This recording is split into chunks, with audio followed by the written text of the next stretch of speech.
I have no doubt that a lot of anime fans would like to live in Japan. The first places that come to mind are, of course, big cities like Tokyo or Kyoto. But would you like to live on a remote island, of which there are many in Japan, where there are less than 1,000 inhabitants and everyone knows each other? Where you can get to the nearest big city only by ship?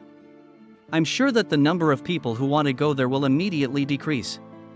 What if I told you that this island is inhabited by paranormal creatures who only want to kill you, erase you, and take your place? No sane person would want to sail to such an island. However, the main character of the anime, to which I dedicate the current review, had no choice but to go to such a hellish place, because on the island there are people he needs to protect. This will be a review of the anime Summertime Render. Summertime is an anime series released by OLM Studios in the spring of 2022. The studio is known for its Pokémon tittles, as well as the relatively recently released Odd Taxi and Komi-san Comyushou desu. The series consists of 25 episodes and is based on a manga by Yasunori Tanaka. Curiously enough, the manga is far from the most popular, but the anime based on it is well worth watching, even though it is only the 6th most popular anime on MAL for the spring 2022 season, which is sacrilege in my opinion. Minor spoilers are possible in the review. I love detectives and have talked about my love of the genre many times in my reviews. It is interesting. It is complex. It requires the viewer to pay attention to detail and strain their brains. If the plot is properly constructed, it is the detective can give the viewer that unforgettable feeling of satisfaction from their own attention and correct logic, because in a good detective all the details necessary for the investigation are shown to the viewer throughout the story, preferably in passing and unobtrusively. Which gives the viewer the opportunity to independently unravel the case even before the protagonist. But, unfortunately, in the modern anime industry, the detective genre is not widely popular. There are many reasons for this, but the main one is that many anime viewers simply do not like to think while watching. And condemn them for this is simply silly, because often people watch anime to relax, and to strain at the same time, the twists somehow do not want to. Therefore, in modern anime realities genres that require the viewer to be mentally active, occupy only a very small niche, and each quality title is worth its weight in gold. It's probably wrong to say that Summertime Render is a detective story. I think it would be more correct to call it a psychological anime with elements of time travel, action, and drama.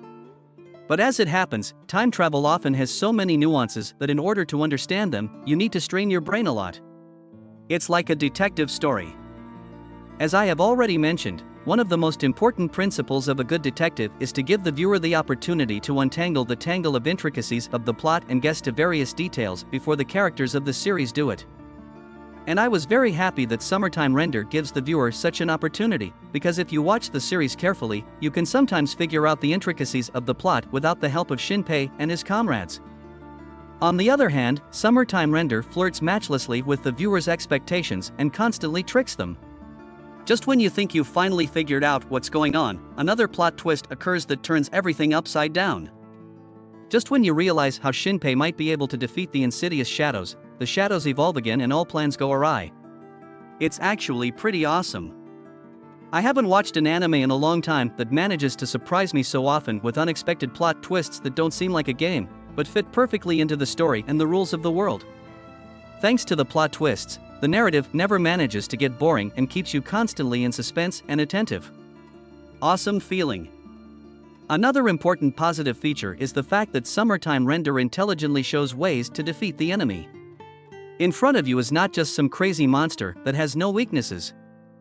On the contrary, no matter how scary and powerful the shadows seem at first, Shinpei gradually, from one timeline to the next, learns to identify how they differ from ordinary people, and then learns ways to eliminate the shadows. Recognizing the possibility of victory is an important tenet of works in which humans have to battle the undead. Personally, I always find it more interesting to watch movies in which the characters have a small but real chance of victory if they do everything right and play their trump cards in the right order. After all, no matter how scary the enemy is, he still has weaknesses that can be hit. Summertime follows such principles perfectly. And finally, I can't help but note the high dynamics of the narrative throughout the series. Many time-jumping titles, like detectives, have one unpleasant property that often repels the viewer: they can be very slow and dragging. By the time it comes to the climax, half of the audience will have fallen asleep, and only the strongest and most persistent will remain. Take Steins Gate, in which the first half of the series is slow, and only in the second half the series shows itself in all its glory. So, in summertime there is no such problem, the action here starts literally from the second episode, and the high pace of the narrative does not decrease until the end. Just when it starts to seem like the anime has run out of steam, there's a sharp plot twist that breathes life back into it.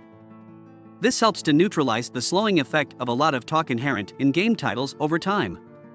Perhaps the only things I found unfortunate were a couple of episodes in the middle of the series that showcase Hizuru's past. While important to the plot, they seemed unnecessarily drawn out to me. But overall, I devoured all 25 episodes of Summertime Render in one breath. This is a very interesting, exciting, and diverse work, capable of deceiving the viewer's expectations and giving a wide range of emotions. And I also liked the ending, which clarified all the unclear moments until the end, although with fantasy the author, as I think, overdid it, especially in the arc with the alternative world. Thank you so much for watching. If you liked it, put a like and subscribe to the channel.